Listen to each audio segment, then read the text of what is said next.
I never thought I'd be the kind of person to camp in a graveyard, but life has a strange way of leading you to places you never expected. It wasn't something I planned. It wasn't some thrill-seeking challenge or a dare from a friend. It was just bad luck, bad timing, and a bit of stubbornness that got me there. It was late autumn, and I had been driving through the countryside for hours. I was on a solo trip, something I did every now and then to clear my head. The roads were empty, the air crisp, and the sky already darkening despite it only being late afternoon. I had planned to find a campsite before nightfall, but I underestimated how isolated this area was. Towns were few and far between, and the last place I passed through had been little more than a collection of old houses and a gas station that looked abandoned. By the time I realized I needed to stop, it was too late. The road was surrounded by dense woods on both sides, and there were no signs of a campground or even a decent place to pull over. I kept driving until I saw it. A clearing just off the road, separated from the trees by an old, rusted fence. I slowed down and peered through my windshield, my headlights illuminating a cluster of crooked headstones. It was a graveyard. It wasn't large. Maybe a couple dozen graves, most of them old and weathered. The place looked abandoned, the kind of cemetery that no one visited anymore. I wasn't thrilled about the idea of sleeping next to graves, but I was out of options. It was either this or driving blind through the woods, hoping I'd stumble onto a better spot before I ran out of gas. I pulled over, killed the engine, and sat there for a moment, staring at the headstones. The wind had picked up, rustling the dry leaves on the ground. It was colder than I expected. I sighed, grabbed my backpack, and stepped out of the car. The air smelled damp, a mix of earth and rotting leaves. The graveyard was enclosed by a low, rusted fence, half of it missing. The headstones were scattered, some leaning at odd angles, others barely more than chunks of stone covered in moss. I told myself it was just another patch of land, nothing different from the woods I'd slept in before. I set up my tent near the far end, away from the headstones, close to the treeline. I built a small fire. It didn't do much against the cold, but it was better than nothing. I ate a sandwich, took a sip of water, and tried to relax. The place was silent except for the wind and the occasional rustling of branches. Then I noticed something strange. The ground felt uneven. I had camped on rough terrain before, but this was different. It was like the earth had been disturbed, soft, like it had been dug up and hastily covered again. I pressed my boot into the dirt. It sank slightly. I didn't want to think about what that meant. I focused on my fire, on the warmth of the flames and the crackling of the wood. I kept telling myself it was just my imagination, that I was making it out to be worse than it was. But the longer I sat there, the more I felt it. This deep, uneasy feeling in my gut, like I wasn't supposed to be here. The wind picked up, carrying with it the scent of damp earth. It wasn't just the leaves anymore. It was something deeper, richer. The smell of freshly turned soil. Something moved in the distance. A branch snapped. I froze, listening. The sound had come from beyond the graveyard, near the treeline. I strained my ears, but the wind made it hard to hear. Then, another sound, quieter this time, like the crunch of footsteps on leaves. I wasn't alone. I reached for my flashlight and swept it across the trees. Nothing, just shifting shadows and the movement of branches in the wind. I turned back to my fire, trying to calm myself. Maybe it was an animal, a deer or a fox, something harmless. Then I heard it again, closer. I stood up, my heart pounding. The firelight flickered, making everything around me shift and change. My tent looked smaller, my car farther away. I gripped the flashlight tighter and aimed it toward the trees. Something was standing there. Not an animal, not a person, just something. I couldn't see details, only a shape, a dark outline against the trees. It wasn't moving. It was just there, watching. I don't know how long I stood like that, staring into the dark. My breath was loud in my ears, my heartbeat even louder. The wind howled through the trees, but that shape never moved. Then suddenly it was gone. 1 second it was there, the next it wasn't, like it had melted into the trees. I backed toward my tent, keeping my flashlight trained on the spot where I had seen it. My brain was scrambling for an explanation, something rational. A trick of the light, a tree stump, anything but what it had actually looked like. A person standing completely still in the dark. I put out my fire. I didn't want to draw attention. The second the flames died, the cold crept in fast, seeping through my clothes. The wind had died down, leaving only the rustling of leaves and the occasional creak of old branches. I climbed into my tent and zipped it shut. I felt stupid, hiding like a child, but every instinct was telling me that something was wrong. I lay there in my sleeping bag, listening. Every small noise made me jump. The wind, the shifting earth, the sound of leaves brushing against fabric. Then came the breathing. Not mine, not the wind. Something close, too close. I held my breath, my entire body tense. The sound was right outside my tent. Slow, steady breathing. Not an animal's, not the sharp, quick breaths of a deer or a fox. This was human. I reached for the knife in my backpack, gripping it tight. I wanted to unzip the tent and look, but I couldn't move. I just lay there, listening to that slow, steady breathing. Then it stopped. Silence. I stayed like that for what felt like hours, every muscle locked, my fingers numb from how tightly I was gripping the knife. At some point, exhaustion took over. I don't know when I fell asleep, but I woke up to the sound of birds chirping. The sky was light, the graveyard looking different in the morning sun. I unzipped my tent and stepped outside, my breath visible in the cold air. Everything looked the same except for one thing: footprints, leading from the treeline to my tent. Deep, human footprints in the damp earth. They stopped right at my tent flap. Whoever had been out there had been standing inches away from me, listening, watching. I packed up my things as fast as I could. I didn't care about breakfast. I didn't even care that my hands were shaking. I just needed to leave. I drove away without looking back. I don't know who or what was out there that night. I don't know if it was just some drifter or if the graveyard had drawn in someone worse. But I do know one thing. I will never, ever camp near a graveyard again.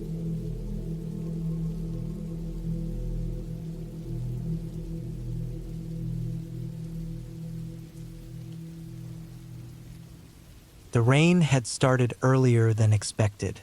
Thick, heavy drops splattered against the canvas of my tent, making a dull drumming sound that only grew louder as the storm set in. I had set up camp near a dry riverbed, deep in the Australian bush, miles away from any real civilization. I liked it that way. The isolation gave me peace, a break from the noise of everyday life. The forecast had mentioned light rain, but this was something else.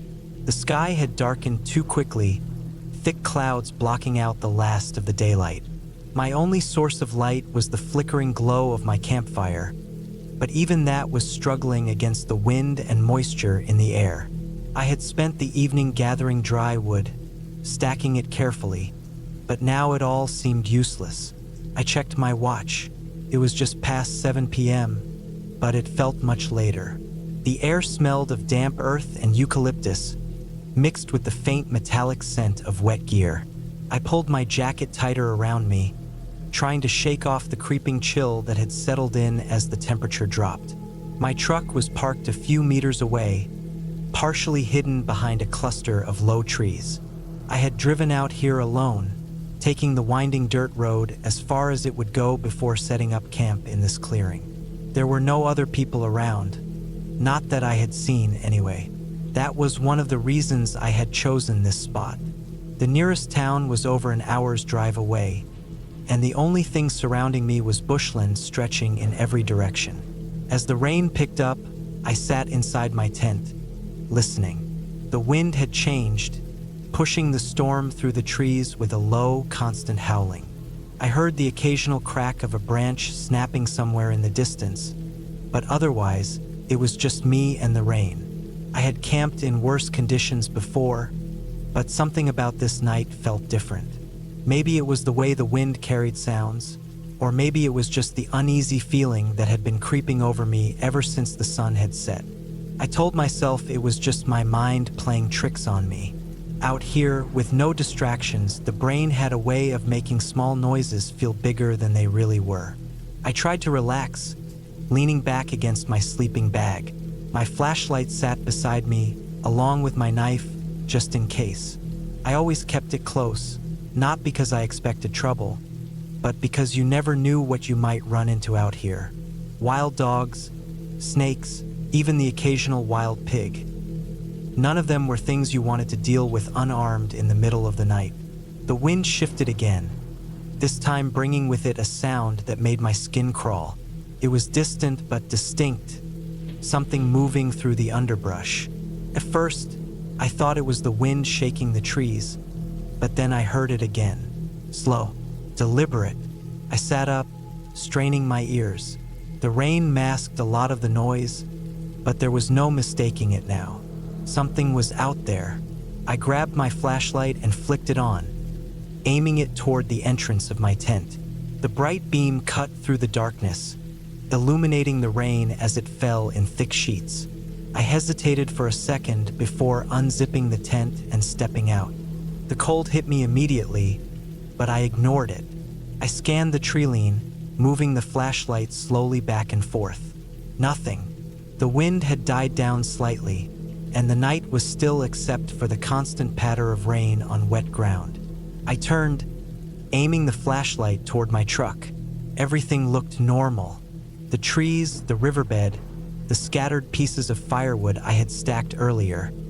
It was all exactly as I had left it. I almost convinced myself I had imagined it. Then I saw the footprints. The ground was wet and muddy, making them easy to spot. They weren't mine. I had been careful setting up camp, and my own boots had left deep, clear impressions in the dirt. These were different, barefoot, and not small either. They trailed from the trees, stopping about 10 meters from my tent before disappearing back into the bush. My stomach tightened. Someone had been here. I turned off my flashlight, standing completely still. My breath came slow and steady, my pulse hammering against my ribs. I listened. Nothing. The rain had softened, becoming more of a steady drizzle than a downpour. The night was quiet, but not in a peaceful way. It was the kind of quiet that felt unnatural, like the whole forest was holding its breath. I moved back toward my tent, stepping carefully to avoid making too much noise. The footprints weren't old. The rain hadn't washed them away yet, which meant whoever had made them had been here recently, possibly minutes ago. I crouched low, scanning the area again. The trees were dense, their twisted branches reaching out like skeletal hands in the dim light. Beyond them, the bush stretched for miles, an endless maze of shadows and movement. I felt exposed. If someone was watching me, I wouldn't see them until they wanted me to. I reached into my tent and grabbed my knife, flipping it open with a quiet click. I didn't plan on using it, but having it in my hand made me feel a little less vulnerable. My truck was the safest place to be right now. If I needed to leave in a hurry, at least I'd have an escape. I moved quickly, reaching the driver's side and yanking the door open. I slid inside, locking the doors behind me. The inside of the truck was cold, the windows fogging slightly from my breath. I kept the knife in my lap, one hand gripping the handle tightly. I sat there waiting, watching. The rain continued. The footprints had been close, too close. That meant someone had walked right up to my camp, stopped just short of my tent, and then left without making a sound. No flashlight, no spoken words, nothing. Why? The thought sent a fresh wave of unease through me. I reached for the keys, shoving them into the ignition. The engine roared to life, cutting through the silence like a gunshot. I flicked on the headlights, the bright beams lighting up the trees ahead. That's when I saw him, a man standing just beyond the tree line. He was barefoot, his clothes soaked through from the rain. His face was obscured by the shadows, but I could see his eyes, wide and unblinking. He didn't move. My heart slammed against my ribs. I threw the truck into reverse, the tires spinning slightly in the mud before catching. I backed up, turning the wheel sharply, my headlights swinging away from the trees. By the time I looked back, the man was gone. I didn't waste any more time. I floored the gas, my tires kicking up mud and gravel as I sped away from the campsite. The rain blurred the windshield, but I didn't care. I kept going, not looking back. I didn't stop until I was back on the main road, my hands still gripping the wheel too tightly. The rain had eased, turning into a soft drizzle as I drove, but the feeling in my gut hadn't faded. I didn't know who that man was. I didn't want to know. All I knew was that I wouldn't be camping out there again.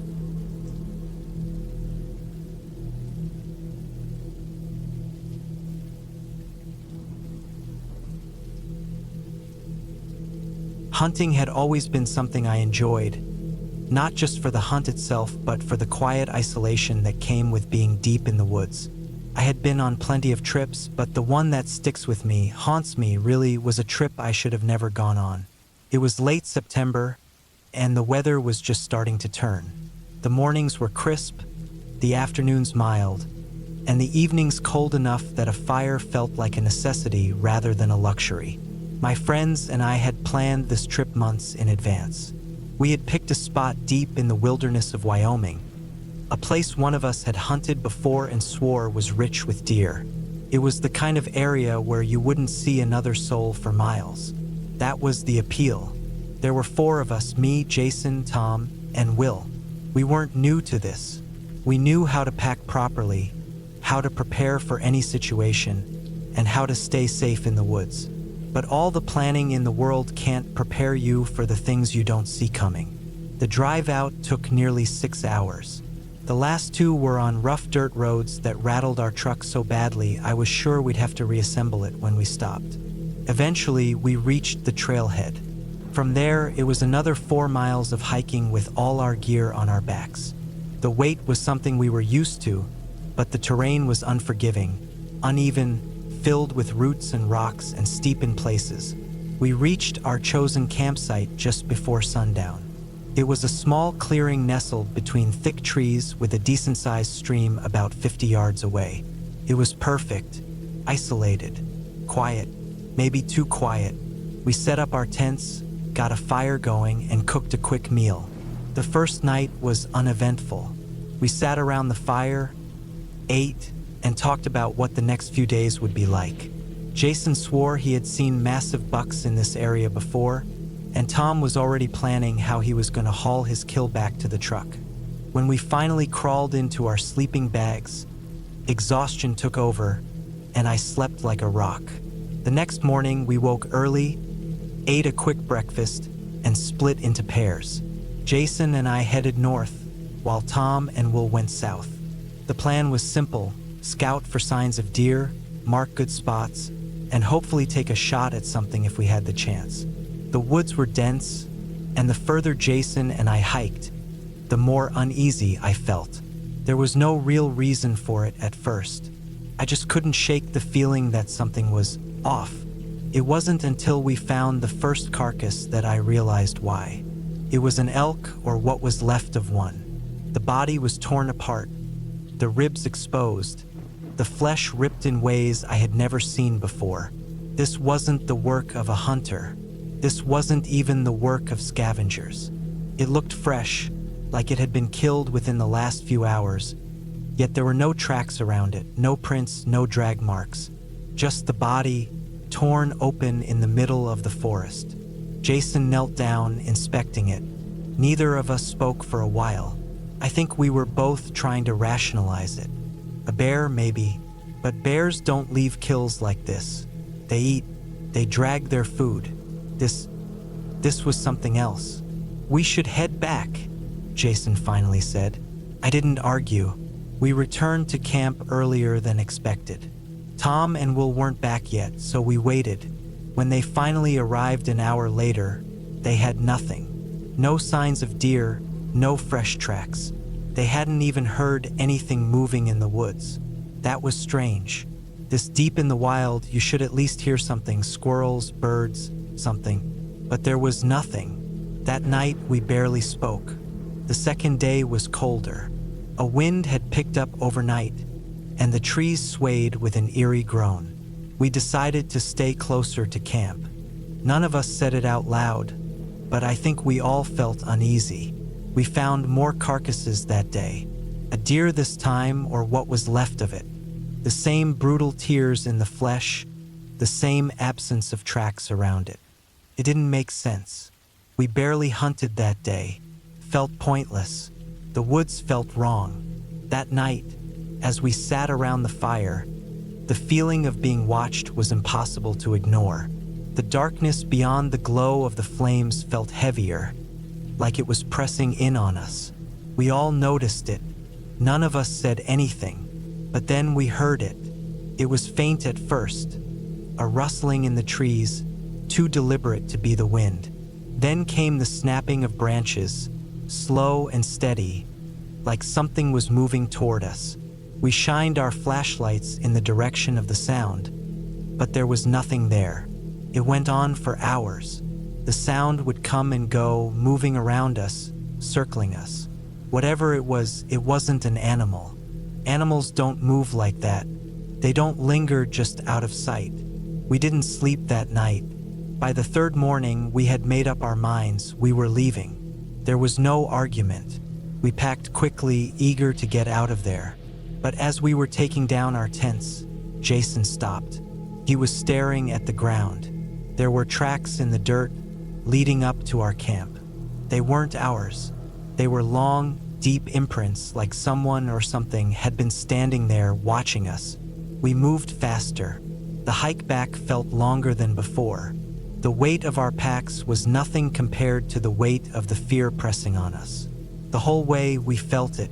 Something was out there, moving with us. We would hear the occasional snap of a branch, the rustle of leaves, but every time we turned, there was nothing. By the time we reached the truck, it was nearly dark. We threw our gear in the back and sped out of there, not stopping until we were miles away. None of us spoke for a long time. Then Jason broke the silence. We're never coming back here. No one disagreed. I don't know what was out there. Maybe it was just paranoia. Maybe it was something real. But I know one thing, those woods weren't empty. Something was out there with us. And I don't ever want to know what it was.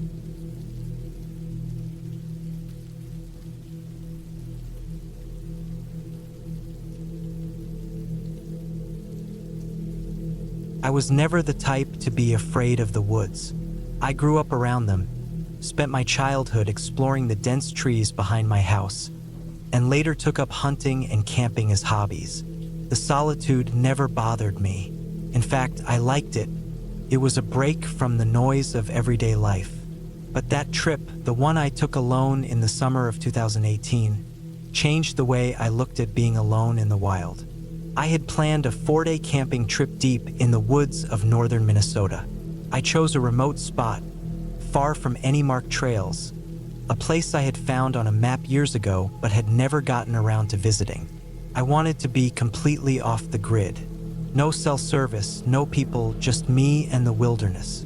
I packed light, tent, sleeping bag, enough food to last, a rifle for protection, and a knife that never left my belt. The first day went as planned. I hiked about 10 miles from where I had parked my truck, following an old logging road until it disappeared into the thick undergrowth. I set up camp in a small clearing near a stream, got a fire going, and cooked some canned food. The air was warm, the trees swayed gently in the wind, and the sound of the flowing water was the perfect background noise. That night, I barely slept. It wasn't the usual unease that sometimes comes with sleeping in a tent alone. I was used to the distant howls of coyotes, the rustling of small animals in the brush. But this was different. I kept waking up, feeling like something wasn't right. I couldn't hear anything. No wind, no animals, just dead silence. The second day, I spent time exploring the area. I followed the stream for a few miles, noting animal tracks and enjoying the quiet. Around midday, I stumbled upon something that made my stomach drop. A makeshift campsite, long abandoned, but still showing signs that someone had been there not too long ago. There were remnants of a fire, a torn sleeping bag, and the strangest part, bones. Small animal bones, scattered around like they had been picked clean. I've seen animal remains in the wild before, but this looked deliberate, almost arranged. Something felt off, but I convinced myself it was nothing. Maybe a hunter had camped there. Maybe the bones were just from a predator's kill. I moved on, telling myself I was just overthinking. That night, I woke up again. This time, I knew I wasn't imagining things. There were footsteps outside my tent. Slow, deliberate. Not an animal. Animals don't move like that. I reached for my rifle, my heart pounding. The footsteps stopped. I stayed completely still, listening, barely breathing. Minutes passed. Then the sound of twigs snapping, getting farther away. I didn't sleep the rest of the night. At first light, I packed up and moved camp a few miles away, deeper into the woods. Maybe it was a coincidence, maybe another camper passing through, but I wasn't taking chances. I made sure to leave no signs of my new campsite. No fire, no food left out, nothing that would attract attention. The third night was the worst. I had forced myself to rest, exhausted from the lack of sleep. I don't know how long I was out before I woke up to the unmistakable feeling that I wasn't alone. I stayed perfectly still, gripping my knife. Then the sound of my tent zipper moving. I bolted upright, yanking the zipper down from the inside, rifle in hand. The air outside was empty. No movement, no sounds. My heart was pounding so hard it felt like it would burst out of my chest. I shined my flashlight around. That's when I saw it. A figure, standing just beyond the light's reach. I couldn't make out details, just the outline of a person, tall, unmoving. They weren't running, weren't approaching, just standing there, watching. I didn't move. My mind was racing with what to do. Should I call out? Fire a warning shot? My hands were gripping the rifle so tightly they hurt. Then, as if deciding they had seen enough, the figure turned and walked back into the trees, disappearing without a sound. I didn't sleep at all. I waited until first light, then packed my things and started hiking back. I didn't care about finishing the trip. I just wanted to get out of there. The hike back felt different. The woods no longer felt like the peaceful place I had always known. Every sound made me jump. I kept looking over my shoulder, expecting to see that figure again. Then I noticed something that made my blood run cold. There were fresh boot prints in the mud. Not mine, someone else's, and they had been following me the entire way. I didn't stop moving. I pushed through the pain in my legs, through the burning in my lungs, hiking faster than I ever had before. When I finally saw my truck in the distance, relief washed over me, but it didn't last. The driver's side door was open. I knew I had locked it. I approached carefully, my rifle ready. The inside was empty, nothing missing. But there, on the seat, was a single thing that hadn't been there before. A knife, a hunting knife, old and rusted, placed neatly in the center of the seat. I never ran so fast in my life. I jumped in, started the engine, and sped out of there without looking back. I don't go camping alone anymore. I don't tell many people this story, because it sounds too much like something out of a horror movie. But it happened, and whoever was out there watching me, following me, they weren't lost, they weren't some random camper. They had been waiting.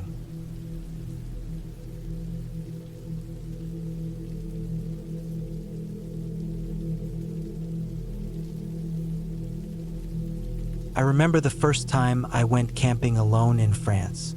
It was the summer of 2016, and I had just turned 27. I had been working nonstop at a desk job, staring at a screen for hours every day, and I needed to escape.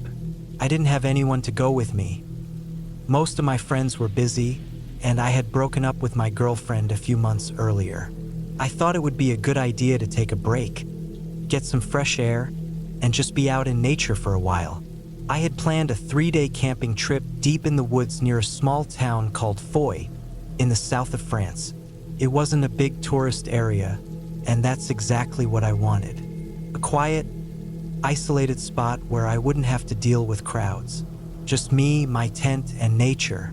I packed my gear, loaded my backpack with food and water, and drove out there. The drive took about 6 hours from where I lived. As I got closer to my destination, the roads became narrower and more winding, cutting through thick forests and steep hills. Eventually, I reached a small dirt road that led into the woods. I parked my car on the side, grabbed my backpack, and started hiking. The trail was peaceful. Birds chirped above me, the wind rustled through the leaves, and I could hear a small stream running nearby. The air smelled fresh, like damp earth and pine trees. I felt relaxed as I walked deeper into the woods, my boots crunching against the dirt path.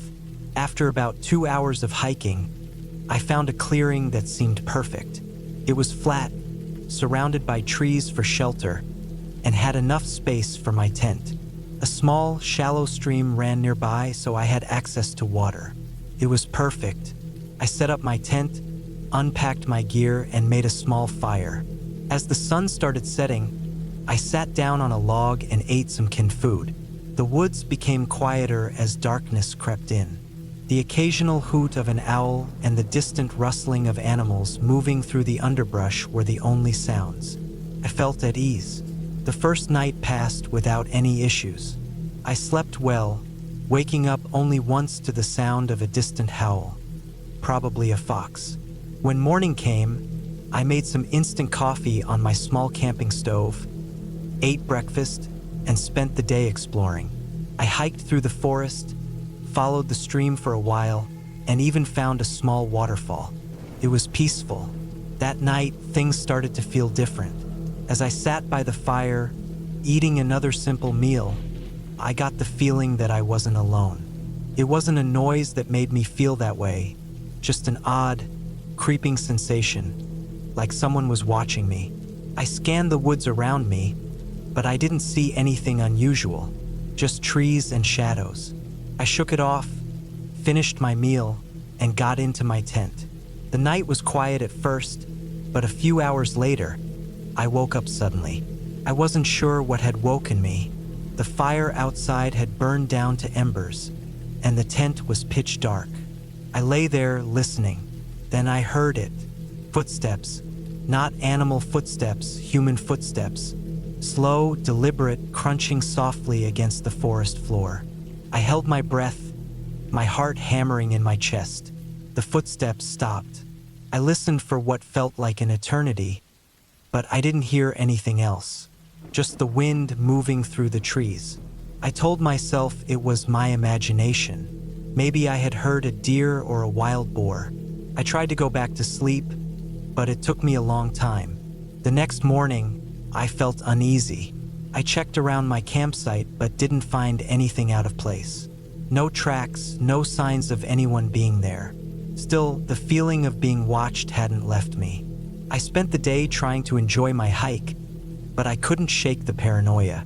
Every time I turned a corner or walked through a dense part of the forest, I expected to see someone standing there, but there was never anyone. That night, I made sure to keep my fire going for as long as I could. I sat by it for hours, staring into the darkness beyond the trees, but I didn't see anything. Eventually, I forced myself to get some sleep. At around 3 in the morning, I woke up again. This time, there was no mistaking it. The footsteps were back, closer. I could hear them circling my tent. I stayed perfectly still, barely even breathing. Then, A sound that made my blood run cold, slow, deliberate breathing. Right outside my tent. Someone was standing there, listening. I didn't move. I didn't make a sound. I just lay there, heart pounding in my ears. The breathing continued for what felt like minutes. Then, without warning, it stopped. The footsteps moved away, fading into the forest. I didn't sleep the rest of the night. When the sun came up, I unzipped my tent and stepped outside, feeling exposed and vulnerable. The fire had burned out, leaving only cold ash. I checked the ground around my campsite, and my stomach dropped. There were footprints, large, unmistakably human footprints circling my tent. I packed up my gear as fast as I could. I didn't care about breakfast or rest. I needed to leave. I hiked back to my car, constantly checking over my shoulder. Every crunch of leaves made me jump. Every shadow between the trees made my skin crawl. When I finally reached my car, I tossed my backpack in the back, jumped in, and locked the doors. I sat there for a moment, breathing heavily. Then, in the rearview mirror, I saw something that made my entire body freeze. A man, standing at the edge of the woods, watching me. He was tall, with an unkempt beard, wearing old, tattered clothes.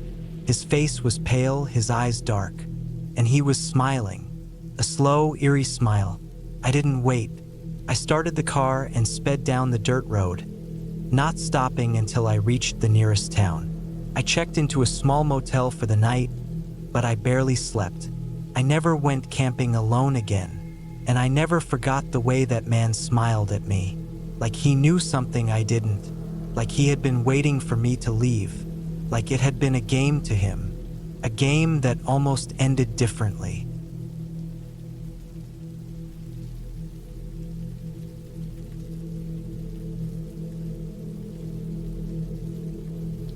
I had always liked camping alone. Some people never understood it. They'd ask why I'd go out into the woods by myself, why I'd rather sleep under the open sky than in a warm bed, why I'd put myself miles away from the nearest town with nothing but a tent, a fire, and the sounds of the night.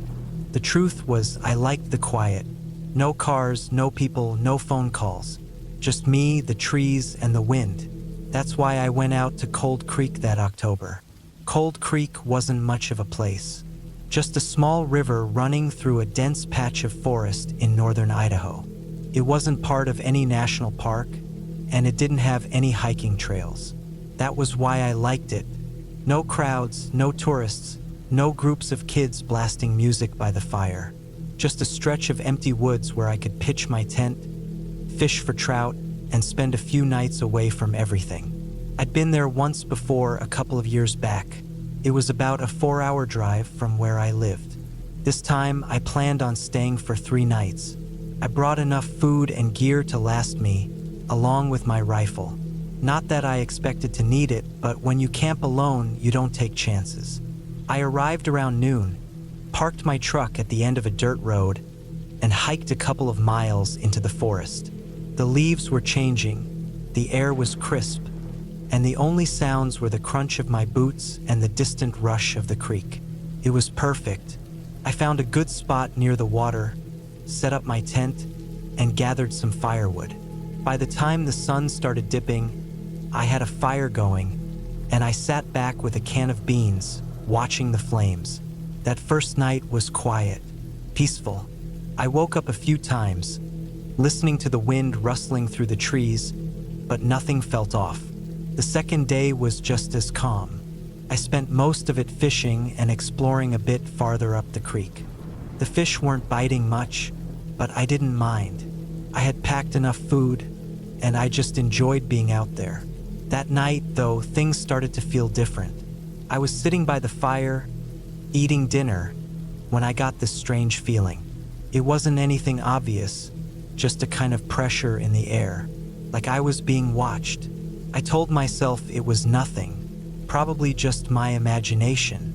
But as I sat there, poking at the fire, I kept catching myself glancing over my shoulder, scanning the trees. Nothing. Eventually, I shook it off and went to bed. Sometime in the night, I woke up. At first, I wasn't sure why. The fire had burned low, just a soft glow through the tent fabric. I could hear the creak, the wind in the branches, the usual forest sounds. Then I heard something else. A footstep. Not an animal. Not the scurrying of a raccoon or the snap of a branch falling. A single, slow step on dry leaves. I held my breath. Silence. I waited, listened. The seconds stretched out. Nothing. Maybe it had been a dream. Maybe I was just half awake, hearing things. But I didn't sleep much after that. In the morning, I walked the area around my camp, looking for tracks. The ground was mostly covered in leaves, but I didn't see anything strange. No footprints, no signs of anything moving around. I told myself I was being paranoid. I spent plenty of nights in the woods, and sometimes your mind plays tricks on you. The third day went by quietly. I spent most of it hiking. When I got back to camp, the feeling was still there, though. That weight in the air, that sense of being watched. That night, I kept my rifle close. I barely slept. Every little noise had me straining my ears, waiting. Then, sometime past midnight, I heard it again. A step, then another. Slow, deliberate. They were close. I didn't move. I just listened. Then I heard breathing. It was faint, but it was there. Someone was standing just outside my tent. I gripped my rifle, my pulse hammering. Then nothing. Minutes passed, maybe longer. Then I heard steps again, fading into the trees. I didn't sleep after that. I just sat there, gun in hand, waiting for the first light. As soon as the sun came up, I packed my gear. I didn't even eat breakfast. I just wanted to get out of there. The hike back to my truck felt longer than before. I kept looking over my shoulder, listening. When I reached my truck, I threw my pack in the back and locked the doors as soon as I got in. The drive home was quiet. I didn't see another car until I hit the highway. I told myself I'd never go back to Cold Creek. But a few days later, something was still bothering me. I checked the news for any reports from that area. Nothing. No missing hikers, no strange sightings, nothing at all. Then I thought about the last time I'd camped there, a few years back. Had I felt something then? A little unease? A sense of being watched? Couldn't remember, but I wondered if I had just ignored it. And I wondered if anyone else had. I haven't been camping alone since, and I don't think I ever will again.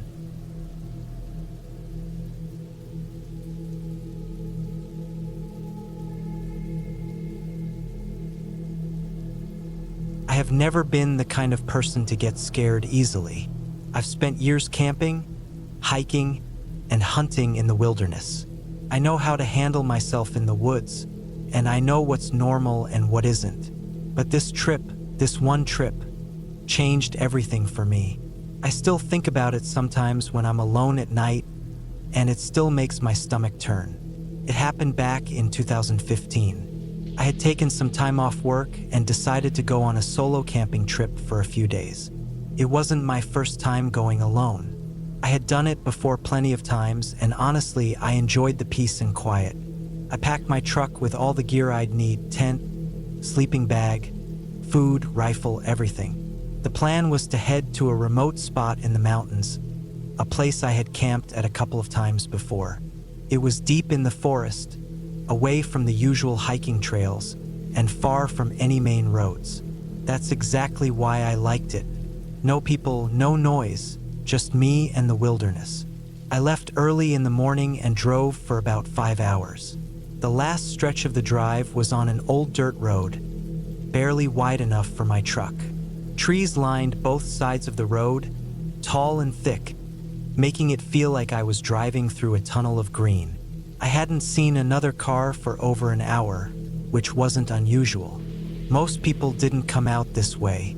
That was part of the appeal. When I finally reached the spot, I pulled off the road and parked. From there, it was about a 30-minute hike to where I wanted to set up camp. I took my time, enjoying the crisp mountain air and the quiet rustling of the trees. The trail was barely a trail at all, just a narrow path made by animals, winding through the thick woods. By the time I reached my campsite, the sun was starting to dip lower in the sky. I set up my tent in a small clearing right next to a little stream. It was perfect. The water was cold and clean, the ground was flat, and the trees provided plenty of cover. I started a fire, cooked some food, and settled in for the night. The first night was uneventful. I heard the usual sounds of the forest, crickets, the occasional hoot of an owl, the rustling of small animals in the brush. I slept fine. But the second night was different. I had spent most of the day hiking further into the woods, just exploring. I found some fresh deer tracks, spotted a few rabbits, and even saw a black bear in the distance. By the time I made it back to my camp, the sun was already setting. I started another fire, ate dinner, and sat by the flames for a while, just enjoying the silence. And then I heard it, a branch snapping. Now that doesn't sound like much. Could have been anything. A deer, a raccoon, even just the wind. But something about it made me pause. It wasn't just a random twig breaking. It was a sharp, deliberate snap, like someone had stepped on it. I turned my head, scanning the trees. It was getting dark, and the firelight only reached so far. Beyond that, the forest was just a black wall of shadows. I listened, waiting for another sound. For a long time, there was nothing, just the crackling of the fire and the chirping of insects. Then, another snap, closer this time. I stood up, reaching for my rifle. I wasn't scared yet, but I wasn't about to be careless. If it was an animal, I wanted to be ready. If it was a person, well, I wanted to be ready for that too. I waited, my eyes fixed on the darkness. Nothing. After a while, I convinced myself it was just an animal passing through. I sat back down, kept my rifle close, and eventually I went to sleep. But I didn't sleep well. I kept waking up, half expecting to hear something moving outside my tent. Every little sound made my heart pound. A few times, I thought I heard footsteps, soft, slow. But when I held my breath and listened, there was nothing. By morning, I felt exhausted. I told myself I was just being paranoid. I had camped alone before. I knew how the mind could play tricks on you when you were out in the woods by yourself. I decided to stay one more night. That was a mistake. The third night was when things got bad. I had just finished eating and was sitting by the fire, sharpening my knife, when I felt it. That strange, heavy silence. The forest is never completely quiet, not unless something is very, very wrong. I listened. Nothing. No insects, no wind. Nothing. And then footsteps. Slow, careful, coming from the trees behind me. I stood up fast, gripping my rifle. The footsteps stopped.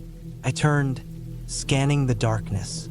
The fire was behind me, casting long shadows through the trees. I couldn't see anything. Then, another step. Closer. I raised my rifle and aimed it toward the sound.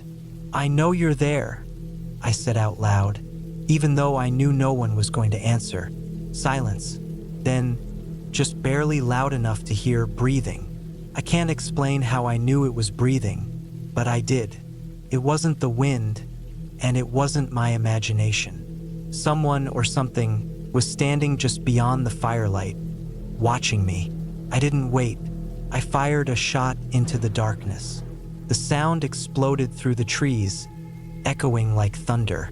The breathing stopped. For a long moment, everything was still. Then, footsteps. Fast, running, disappearing into the woods. I didn't sleep that night. I sat by the fire with my rifle, listening. I never heard the footsteps again. The first light, I packed up and left. I hiked back to my truck as fast as I could, barely stopping to catch my breath.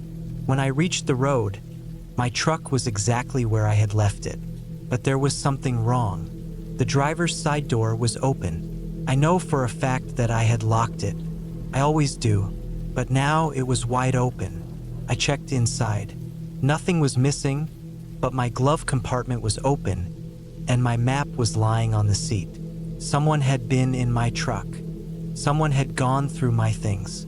I got in, locked the doors, and drove out of there as fast as I could. I didn't stop until I was back home.